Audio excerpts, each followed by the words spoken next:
सब्र का फल मीठा होता है। इस पर लिखी इस कहानी को अवश्य सुने और जाने कि कैसे तारों में ईर्ष्या का भाव जागता है और कैसे नारद मुनि उन्हें सब्र का फल मीठा होता है का पाठ सिखाते हैं। यह एक प्रेरणादायक कहानी है जो कई बार मनुष्यों में जीवन का सलीका सीखने के काम आती है। आइए सुनते हैं इस कहानी को। तारों की ईर्ष्या। संध्या काल के बीतते ही जब आसमान में काली घटाएं छाने लगती हैं, तब तारों के बीच आसमान में निकलने की प्रतिस्पर्धा होने लगती है। सभी को आसमान में प्रकट होने की जल्दी रहती है। जैसे जैसे समय बीतता जाता है, उनमें आसमान में छा जाने की तीव्रता और अधिक तेजी से बढ़ने लगती है और इस तरह ऐसे अनगिनत तारे आसमान में छा जाते हैं। लेकिन वो जितनी तेजी से आते हैं, उन पर उतना ध्यान केंद्रित नहीं होता। वो आपसी होड़ में जल्दबाजी करने लग जाते हैं, इसलिए हर एक पर किसी की नजर नहीं जाता और उनकी सुंदरता फीकी पड़ जाती है। लेकिन जब स्वाति नक्षत्र का आसमान में आगमन होता है, वो बड़ी धैर्यता से आसमान में फैलती है और इस कारण सभी स्वाति नक्षत्र की तरफ आकर्षित हो जाते हैं और चेहरे पर मुस्कान के साथ हर कोई स्वाति नक्षत्र की आभा का वर्णन करता है, उसकी सुंदरता में खो जाता है।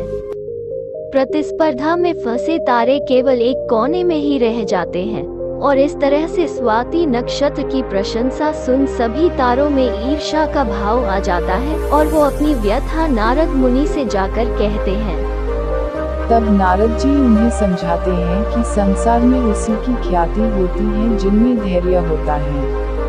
प्रतिस्पर्धा आवश्यक है, पर जो अधिक उतावलापन दिखाते हैं, उन्हें लोग अक्सर ही उन्हें अनदेखा कर देते हैं। हमेशा कीमत सब्र की होती है, इसलिए कहते हैं सब्र का फल मीठा होता है। नारद जी कहते हैं, तुम सभी तारों में धैर्य नहीं है और स्वाति नक्षत्र में अपार धैर्य है, जिसके कारण उसकी ख्याति तुमसे कई अधिक है और वो अधिक सम्मान पाता है और इस तरह सभी तारों को सब्र का फल मीठा होता है। यह बात समझ आ जाती है।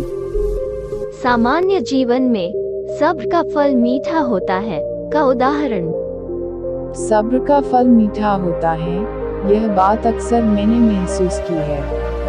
मैं हमेशा से अपने काम में आने वाली बढ़ोतरी अथवा कमी से उतावली होकर खुश या दुखी हो जाती हूँ, जिस पर मुझे बाद में एहसास होता है कि सब्र का फल मीठा होता है। किसी भी कार्य को करने के बाद उसके परिणाम के लिए उतावलापन दिखाना ही उस कार्य के प्रति हमारा पहला गलत व्यवहार होता है। हमें हमेशा वक्त देना चाहिए और शांति से अवलोकन करना चाहिए। जल्दबाजी में सामान्यतः निराशा ही हाथ आती है या कई बार हमसे बड़ी गलती भी हो जाती है। धैर्य ही एक सफल बिजनेसमैन होने की पहचान देता है। जिसमें धैर्य नहीं होता, उसे कामयाबी नहीं मिलती। धैर्य ही एक ऐसा गुण है जो हर परिस्थिति में मनुष्य का दिमागी संतुलन बना सकता है, साथ ही विकट परिस्थिति से बाहर निकाल सकता है। इसलिए सब्र का फल मीठा होता है। सब्र से ही व्यक्ति में लंबा चल पाने का भाव पैदा होता है और वो कठिन समय में भी अपना पूरा योगदान दे पाता है। सब्र का फल मीठा होता है। तारों की ईर्ष्या इस कहानी में इस मुहावरे का वर्णन आपके लिए किया है, ताकि आप इस अनमोल वाक्य को समझ सको और अपने जीवन में उतार सको। दोस्तों, रोजाना ऐसी ही वीडियो पाने के लिए हमारे चैनल को सब्सक्राइब करके बेल आइकॉन ऑन कर लीजिए।